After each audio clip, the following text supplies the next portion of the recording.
آج میں آپ کے لیے بہت ہی فنی ویڈیو لے کے آئی ہوں. آپ سنیں، دیکھیں اور انجوائے کریں. Thank you. دادا، ایک زمانہ تھا جب میری جیب میں صرف 10 روپے ہوتے تھے اور میں اسٹور سے گھی، دالیں، دودھ اور سب کچھ لے آتا تھا. پپو، اب یہ حرکتیں نہیں چلتی دادا جی. اب وہاں کیمرے لگے ہیں.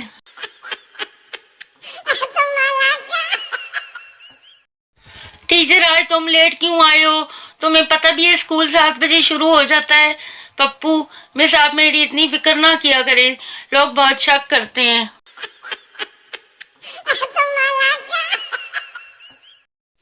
شاباش شیر. بیوی نے شوہر کو میسج کیا، آتے ہوئے 1 ڈبل روٹی، 6 انڈے اور پیمپر لیتے آئیے گا. سبزی والے سے 1 کلو آلو، 1 کلو ٹماٹر، آدھا کلو بھنڈی ذرا دیکھ کر لیجیے گا، اپنی آنکھوں کے سائز کی. چندی زیرے جیسی مت لیجیے گا. آدھا کلو کھیرے بھی لے لیجیے گا. خبردار جو اپنی عقل کا استعمال کیا. پچھلی بار بھی کھیرے کی جگہ توری اٹھا لائے تھے. دکاندار سے پوچھ لیجیے گا. پھل میں آدھا کلو انگور اور 1 درجن کیلے، 1 لیٹر دودھ اور آدھا پاؤ دہی. اور ہاں، شیلا نے آپ کو سلام کہا ہے.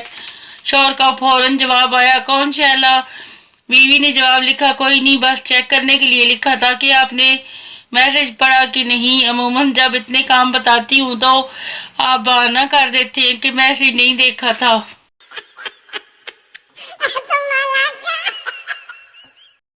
ہمارے یہاں بچوں کے علاوہ جو چیزیں تھپڑوں سے ٹھیک ہو جاتی ہیں، ان میں گاڑی کا ٹیپ، موٹر سائیکل کی light, T V remote, monitor اور LCD شامل ہے.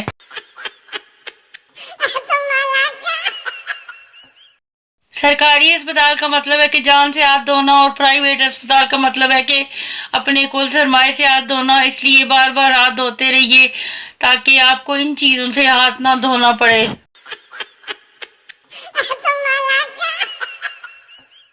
والدین صرف اس بچے کی پسند کی شادی کرنے کا کہتے ہیں جس پہ انہیں پورا یقین ہوتا ہے کہ اس کو کسی نے پسند نہیں کرنا.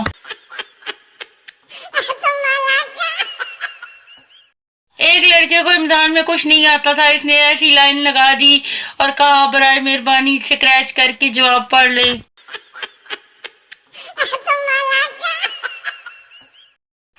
سارے استری شدہ سوٹ چھوڑ کر الماری سے گچو مچو ہوا کاٹن کا سوٹ نکال کر استری کروا کے پہننے والی مخلوق کو بھائی کہتے ہیں.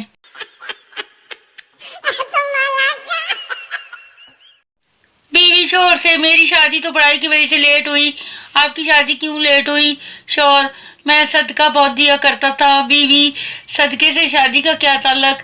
شوہر، صدقہ بہت ہی بلائیں ٹال دیتا ہے.